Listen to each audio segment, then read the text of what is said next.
The wind howled through the open fields, carrying dust and whispers of a broken promise. A young woman stood in the center of a small yard, her eyes fixed on the ground. Her family's house loomed behind her, not as a place of comfort but as a memory of pain. She had given them everything: obedience, respect, loyalty, but it was never enough. They said she was cursed. They said she could not give them what truly mattered: a child.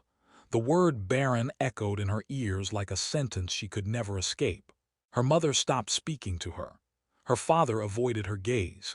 Even her sisters looked at her with pity as if she were already gone. Then one day her uncle came with a stranger, a tall man, weathered by years of work and sun. A widowed rancher. He said little, his voice rough, his hands scarred. They spoke quietly, and before she understood what was happening, her family had agreed to sell her. Not for love, not for hope, just for money. She didn't cry. There were no tears left in her. When the cart took her away, she watched her home fade into the distance, thinking she would never belong anywhere again. The road stretched endlessly before her, dry and empty, much like her heart. She didn't know where she was going or what kind of life awaited her there. Maybe worse than before, maybe nothing at all. When they reached the ranch, the sky had turned gold. She stepped down, unsure if she should thank him or fear him. The man didn't speak right away. He simply looked at her, steady, calm, unreadable. Then he said, "You'll stay here. You'll have food, work, and a roof. That's all I can offer." She nodded, too afraid to meet his eyes for long. She had learned that men rarely said more than they meant. But there was something in his tone, not harsh, not cruel, just tired, maybe even kind. Still, she didn't trust it. She'd been promised kindness before, and it had always turned to pain. That night, she lay in a small room with the window open. The air smelled of earth and hay. For the first time in a long while, she didn't hear her family's voices calling her barren. Only the silence of a place that didn't yet know her story. She had once been a girl who laughed easily. Her laughter used to echo through the narrow streets of her village, light and unburdened. Back then, she believed that love could heal everything. Her mother would brush her hair every morning, saying, "A woman's beauty is her blessing." Her father would smile proudly whenever she helped with chores, whispering that she'd make a fine wife someday. For a while, life felt safe, predictable, even gentle. Then, as years passed and the seasons turned, the whispers began. First, they were quiet, almost careful. A neighbor asked when she and her husband would have a baby. Another woman offered remedies and herbs, speaking with that tone people use when they pity you. Soon, even her husband began to look at her differently. His smile faded. His touch grew cold. Nights became long and silent, and every dawn reminded her of what she could not give him. When the doctor came, she held her breath, praying for good news. But his eyes said everything before his mouth did. The words "not likely" asterisk sank into her chest like stones. She tried to smile through the pain, tried to believe that love would be enough. But in her world, a woman's worth was measured by the children she bore. And she had none. Her husband didn't shout or cry. He simply withdrew as if she were fading into the background. Meals passed in silence. Days passed without touch. One morning she woke to find him gone back to his family's home, they said. When she followed, desperate to talk, her mother-in-law met her at the door. "You've cursed our line," the woman hissed. "You are barren, you bring no life." The word followed her like a shadow. It clung to her clothes, to her skin, to her thoughts. Her own parents avoided her, afraid the neighbors' shame would reach them. Her father looked at her as if she were a burden he could no longer carry. He didn't say the words, but his eyes did. "You have failed us." When her uncle came with an offer, a widowed rancher in need of a woman's help, it sounded almost merciful. "He's alone," her uncle said. "He needs someone to keep the house, cook, maybe tend to small things. You'll have food, you'll have a place." She nodded, numb. She didn't ask about payment. She didn't ask if the man was kind. It didn't matter. The day she was taken from her home, her mother stood in the doorway, arms crossed, face unreadable. No hug, no farewell, just silence. Her younger sister hid behind the curtain, eyes wide, not understanding why no one said goodbye. The cart rattled down the dirt path, the house shrinking in the distance, and the sound of the wheels drowned her heartbeat. Hours later, the countryside opened into wide, endless fields. Golden grass swayed under the wind. She had never seen land stretch so far. Somewhere beyond those hills was the ranch, his ranch, the man who had agreed to take her. She wondered what kind of person would buy someone like her. When they arrived, the sun was dipping low. The air smelled of horses and dust. She climbed down from the cart and saw him standing near the fence. He was older than she expected, broad shoulders, gray in his beard, eyes that seemed to hold too many years of silence. He didn't smile. He just nodded once, slow and measured. "This is her uncle said quickly. "She can cook, clean, whatever's needed." The man gave a single glance at her and then reached for his pocket.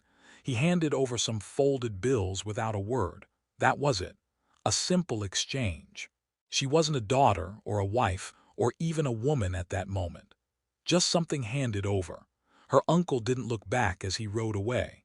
She watched the cart until it disappeared, her throat tightening with something between anger and grief. The rancher turned and started walking toward the house. "Come," he said quietly. His voice was deep, steady, with a trace of sorrow she couldn't place. Inside, the house smelled of old wood and coffee. There were 2 rooms, one large and one small. He pointed toward the smaller one. "That's yours," he said. "You'll find water by the well, breakfast at sunrise, supper at sunset. If you need anything, ask." She nodded, clutching her small bag. He didn't stare at her the way men sometimes did. He didn't reach for her. He just went back outside, closing the door behind him. She sat on the edge of the bed, tracing the grain of the wooden frame with her fingers. The silence was heavy but not cruel. For the first time in months, no one was whispering her name with disgust. That night, she couldn't sleep. The wind creaked through the walls. Somewhere outside, a horse neighed softly. She got up and went to the small window. The moonlight fell on the open fields, so wide, so still, so endless. She thought about how strange it was that the world could be so big, and yet she felt so small within it. Days passed, slow and quiet.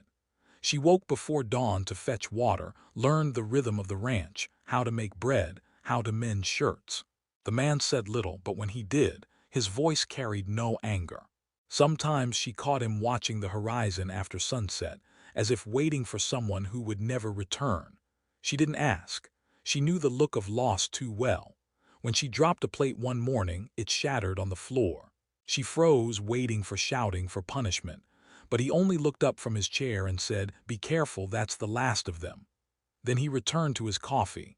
No anger, no threats, just calm. It unsettled her. Kindness after cruelty felt almost dangerous. Each night she would think of the life she'd left behind, the husband who left, the family who sold her, the name that still burned her ears. But here, on this silent land, no one called her barren. No one demanded anything more than what she could give. She began to move differently, slower, more at peace. She still didn't smile, but her eyes softened when the wind touched her face. Sometimes she'd hear him outside at night, fixing something near the barn. His footsteps steady, his breath heavy, his shadow stretching long in the lantern light. There was a sadness in him, like the kind that never fully heals. She didn't know what had broken him, but it made her feel less alone. And though she didn't realize it yet, this quiet life on the ranch, the place she arrived as something unwanted, was about to change everything she thought she knew about love, worth, and belonging. The mornings on the ranch began long before sunrise. The air was cold and sharp, carrying the scent of hay and dew. Somewhere in the distance, a rooster crowed, breaking the stillness. She would rise quietly, careful not to make noise, though she knew he was already awake. The rancher always seemed to be one step ahead of the day, boots on, hat pulled low, working before the world opened its eyes. He was a man carved from silence. Every line on his face told a story, but none he ever spoke aloud. His name was Thomas. The people in town said he'd lost his wife years ago to an illness that came without warning. Some said he'd never recovered. Others said he'd simply buried the pain under work and routine. Whatever the truth was, it lived behind his eyes, steady, guarded, and deep. At first, she barely spoke to him. She didn't know how to. Their words were practical, short, and spare. "Where's the feed?" "By the barn." "You need help?" "No, thank you." There were no questions about the past, no mention of why she had come. That silence became a strange kind of comfort. She didn't owe him an explanation, and he didn't demand one. Days settled into rhythm. She cooked in the mornings, eggs, bread, coffee, and left the plate on the table. Sometimes he'd eat before heading out to the fields, sometimes not.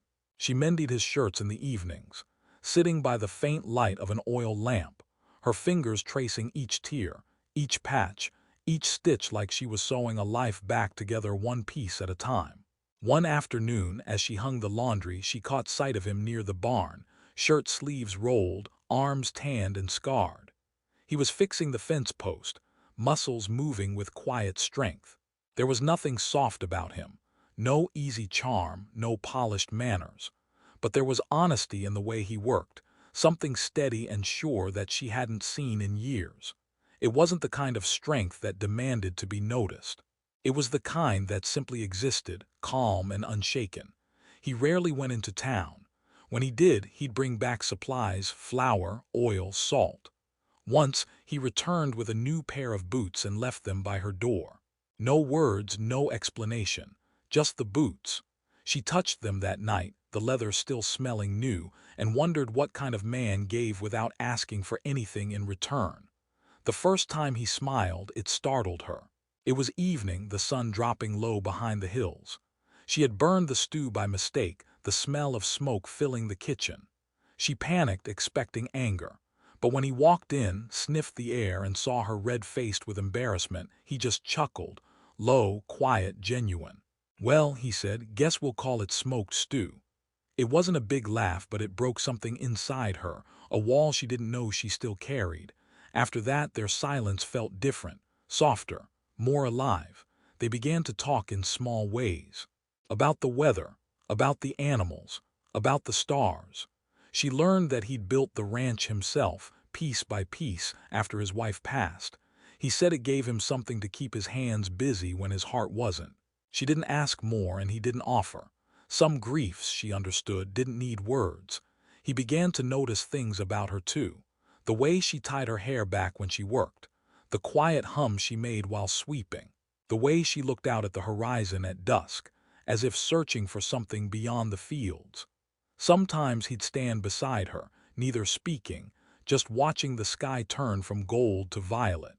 One evening, a storm rolled in fierce and sudden.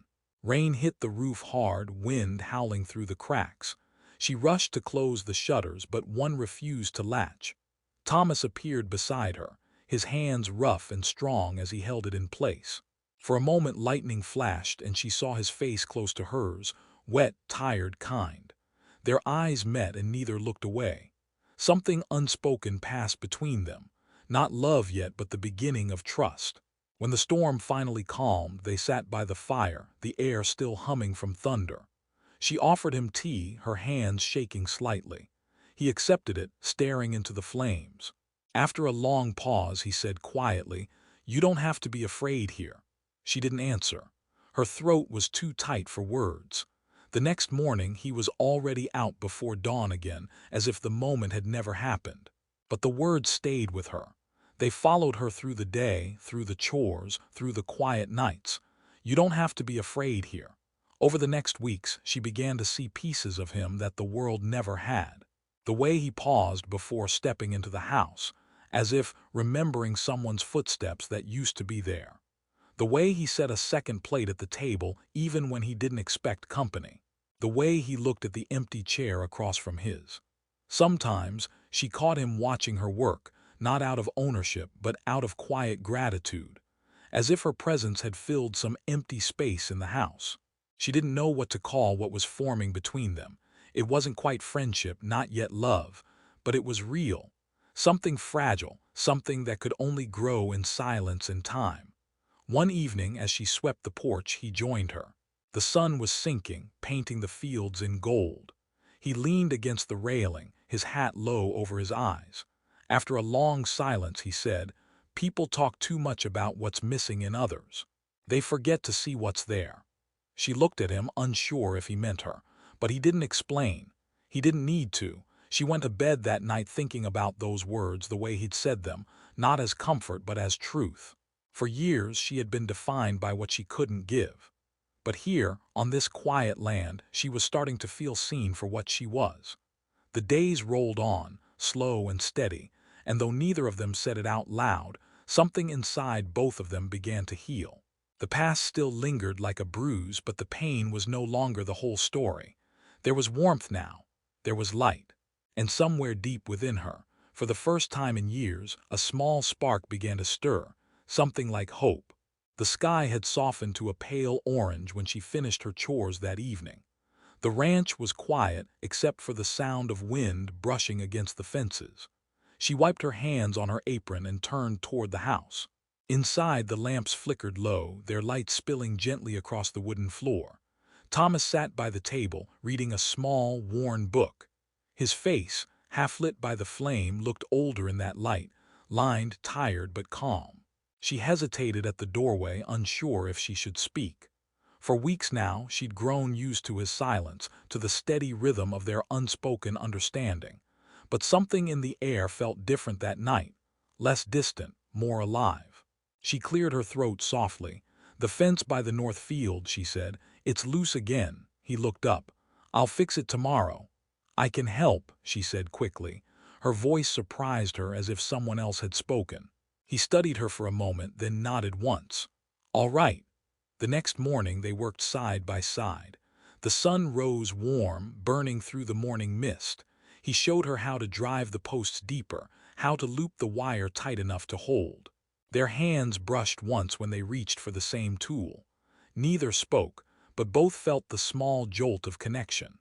When the work was done, they stood back to admire the line of fence stretching across the land. "You learn fast," he said simply. She smiled faintly, though she wasn't sure he saw it. "I've had to." That afternoon, the sky turned gray, heavy with clouds. The air smelled like rain. She hurried to bring the laundry in, but the first drops came too soon. By the time she reached the porch, her dress was soaked. Thomas was there, leaning against the post, watching the storm roll in. He took one look at her and handed her his coat. "You'll catch cold," he said. She hesitated before taking it. The coat was warm, rough with years of wear, and smelled faintly of smoke and pine. She wrapped it around her shoulders and sat down on the steps. The rain drummed against the roof, steady and soft. He sat beside her, elbows on his knees, staring at the open land. "Storms come quick out here," he said. "They come everywhere," she replied quietly, "just not always from the sky." He turned to her then, really looking at her. "Your family," he said, not as a question but a memory he didn't need her to confirm. She looked away. "They didn't want me." He nodded slowly, like he understood more than he said. "People have strange ways of measuring worth." The rain grew heavier. The wind pushed against the windows, making the house groan. She pulled the coat tighter around her. "They said I couldn't give life," she whispered. "So they took mine away." He didn't answer right away. The only sound was rain on the tin roof and the slow creak of wood. Then, in a voice low and certain, he said, "I don't need children. I need you." The words hung in the air, steady and clear. She blinked, not sure she'd heard right. Her heart pounded, and for the first time in years it wasn't from fear. He didn't look at her as he spoke. He just kept watching the horizon, his voice quiet but sure. "The world thinks family means blood. They're wrong. I had a wife once. We wanted children too. When she passed, I thought I'd lost everything. But I learned that love isn't just about what you make. It's about what you give, every day, even when there's nothing left to take." Her throat tightened. No one had ever spoken to her like that before. Not her parents, not her husband, not anyone. She wanted to answer, to say something, anything, but the words wouldn't come. When the rain slowed, she stood up and went inside. Her hands shook as she hung the coat by the door. She could still hear his voice echoing in her chest. "I don't need children. I need you." That night she couldn't sleep. Every creak of the house, every sigh of wind felt like a reminder of what he'd said. She turned those words over in her mind again and again. Was it kindness, pity, or something else entirely, something she had forgotten how to believe in? Days passed, and neither of them spoke about that moment. But something between them had shifted. His glances lingered a little longer. Her steps felt lighter, her silence softer. Once, she found him in the barn, struggling to lift a heavy bale of hay. Without a word, she moved beside him and pushed. Together they managed it. He looked at her, a hint of a smile tugging at his mouth. "Told you you're stronger than you think," he said.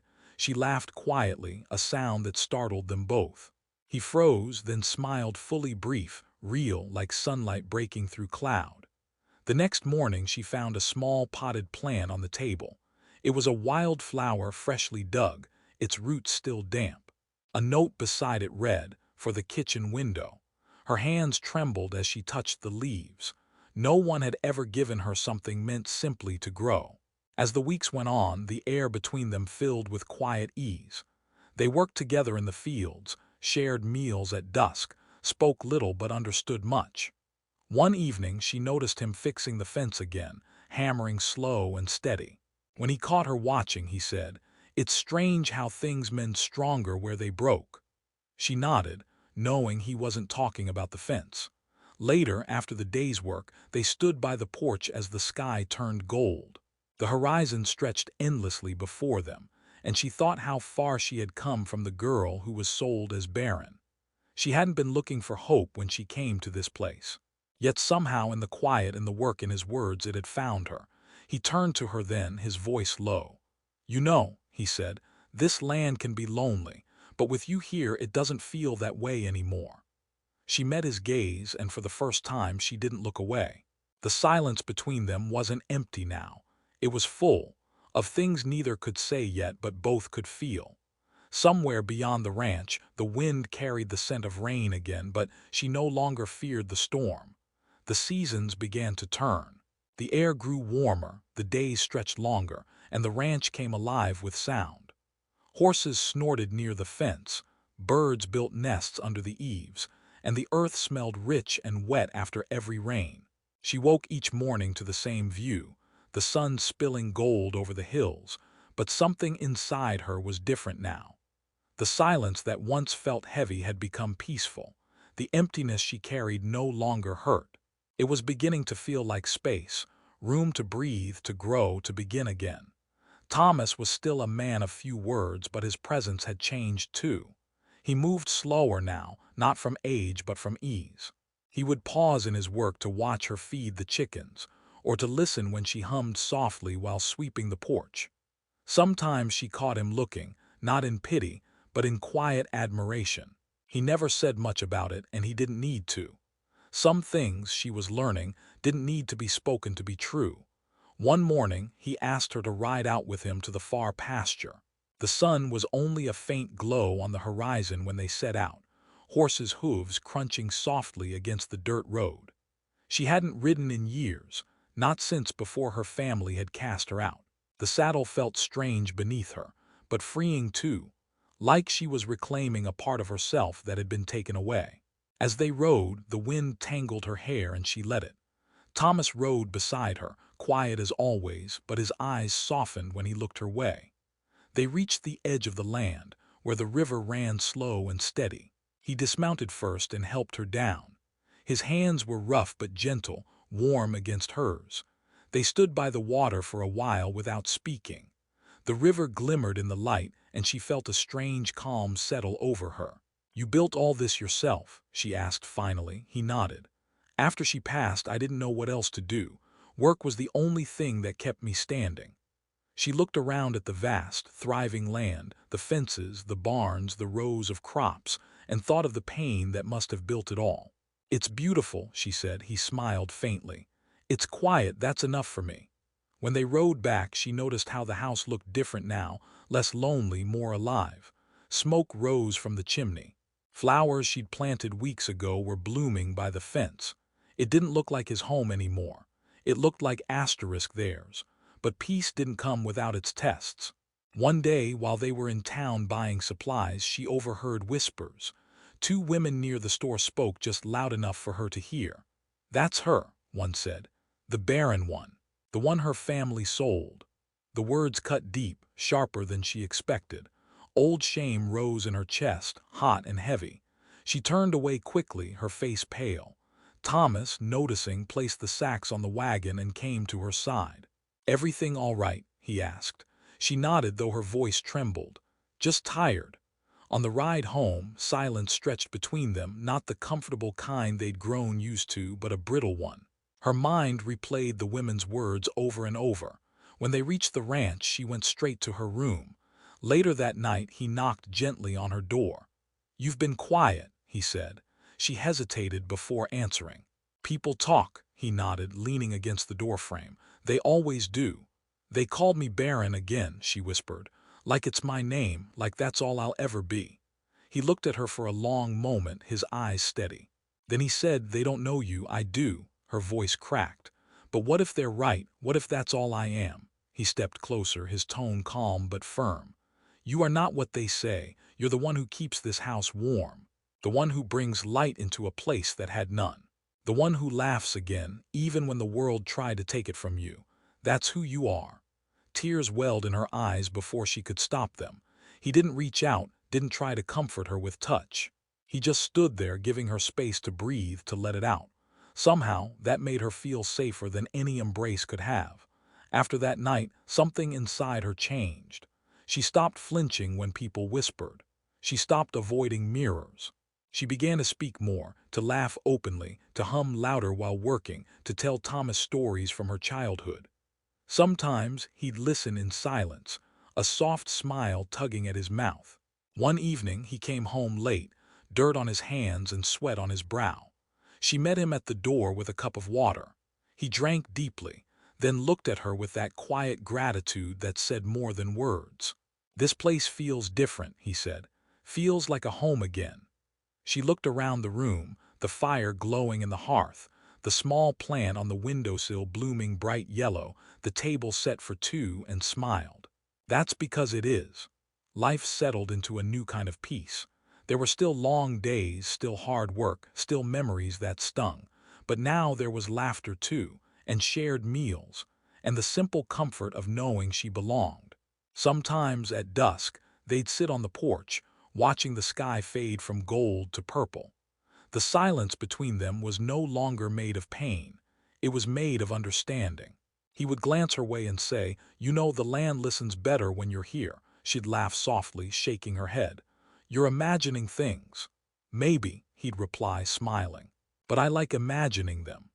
In those quiet moments, with the wind brushing against the fields and the sound of crickets rising from the grass, she felt something she hadn't felt in years. Peace, yes, but also pride. Pride in what she had become, in what they were building together. The scars of her past were still there, but they didn't hurt the same anymore. They were reminders, not wounds. Reminders of how far she'd come, how much she'd survived, and how love, real, patient, wordless love, had slowly taught her to see herself again. The winter came softly that year. The hills turned pale with frost, and mornings began with the hiss of breath visible in the cold. Inside the small house, the fire crackled, its glow touching the walls with warmth. She had learned the rhythm of this life, the steady heartbeat of the ranch, the sound of Thomas's boots on the porch, the low voices of animals waking at dawn. Everything felt both fragile and grounded, like peace balanced on the edge of something sacred. Each morning she rose before the sun, wrapping herself in a shawl before stepping outside. The air bit at her skin, but she didn't mind it. She had come to love the silence of early light, the way the world seemed to pause just for her. Some days she found Thomas already at work, breaking ice from the water trough or carrying hay to the barn. He would nod at her, wordless, but his eyes always softened. Those small looks spoke louder than any promise could. The ranch seemed to breathe differently now. What was once lonely felt full. Laughter had started to echo in places that had forgotten it. The kitchen smelled of bread and coffee, and sometimes, on rare evenings, of stew that didn't burn. The old house had color again, curtains she'd sewn herself, flowers in jars, small touches that made it feel alive. It wasn't perfect, but neither of them wanted perfect. They wanted real. Sometimes when they went into town for supplies, people would still stare. Some looked curious, others whispered, but now she didn't shrink from it. She walked beside Thomas, her chin lifted, her heart steady. If anyone called her barren behind her back, it didn't matter. She had learned that love didn't need proof to be true. It only needed to be lived. One day, a young couple came to the ranch asking for help. Their wagon had broken down on the road. Thomas offered his tools, and while he worked outside, the woman sat with her inside the kitchen. She was pregnant, her hands resting over her belly as she spoke about the child to come. For a moment an old ache flickered inside her, a quiet reminder of what she'd lost. But when the woman smiled and thanked her for the tea, she felt something else too. Not envy, not sorrow, but peace. She realized she didn't need a child to feel whole anymore. This life she had built, this love she tended daily, was enough. That evening, after the couple left, she stood by the window watching the fading light. Thomas came up behind her, his voice gentle. "You all right?" She nodded, but her voice trembled a little. "They reminded me of who I used to be." He stepped closer, his hand resting lightly on her shoulder. "And who are you now?" She turned to look at him. The firelight caught in his eyes, soft and gold. "Someone who's finally not afraid of being seen." He smiled, a small, knowing smile that reached all the way to his eyes. "That's what I see every day." The days passed quietly after that. Snow began to fall, blanketing the fields in white. They worked side by side, feeding animals, clearing paths, mending fences before the storms. At night, they sat by the fire, sometimes talking, sometimes just listening to the crackle and the wind outside. There was a kind of peace in those long evenings, a feeling of home that neither of them had known before. One morning, she found a small wooden box on the kitchen table. Inside was a simple silver ring, nothing grand, just a thin band that caught the light like water. Beneath it lay a folded note in his handwriting, "For what's already ours." She touched the ring, her fingers trembling. When she turned, he was standing in the doorway, hands tucked into his pockets, his eyes searching hers. She didn't need to ask. He didn't need to explain. It wasn't a proposal in the way the world expected. It was something quieter, deeper. A promise built not on words but on years of shared silence, shared work, shared healing. She slipped the ring on and smiled. From that day forward, everything felt slightly lighter. The way he said her name, the way he lingered beside her at dusk. They didn't speak of love often, but it was there in every gesture. The way he filled her water bucket before she could, the way she mended his gloves before they tore too far. They had built something small and steady, and it was enough. As the snow melted and spring began to push through the earth again, new life bloomed around them. Calves were born, the river swelled, the air filled with the scent of rain. One morning she walked out to the fields and paused. A single wildflower had sprouted beside the fence, bright against the dull grass. She knelt and touched it, remembering the first plant he had given her months ago. It had withered through winter, but now nature had brought another, stronger, wilder, unplanted. When she told him about it, he smiled that quiet smile. "Life has its own ways of returning," he said. That evening, as the sun dipped low, they stood together on the porch. The sky burned with color, gold, orange, deep red fading to blue. The fields stretched endlessly before them, a picture of peace born out of pain. She leaned against the railing, the wind tugging gently at her hair. Thomas spoke first, his voice low. "Funny thing about this land," he said. "It doesn't care what people say. It only knows how to grow what's tended." She looked at him, understanding exactly what he meant. Maybe people could learn from that. "Maybe they could," he said with a soft laugh. The night settled slow and gentle. The stars appeared one by one, and the sounds of the ranch faded into quiet. She closed her eyes and listened, to the wind, the fire, his breathing beside her, and felt something steady take root deep inside. It wasn't the life she had once dreamed of, the one others had demanded of her. It was better. It was hers. A life that had grown out of pain but bloomed into something real. And as the night wrapped around them, she realized that love, the kind that doesn't shout or boast, had quietly built a home in her heart, and it wasn't leaving.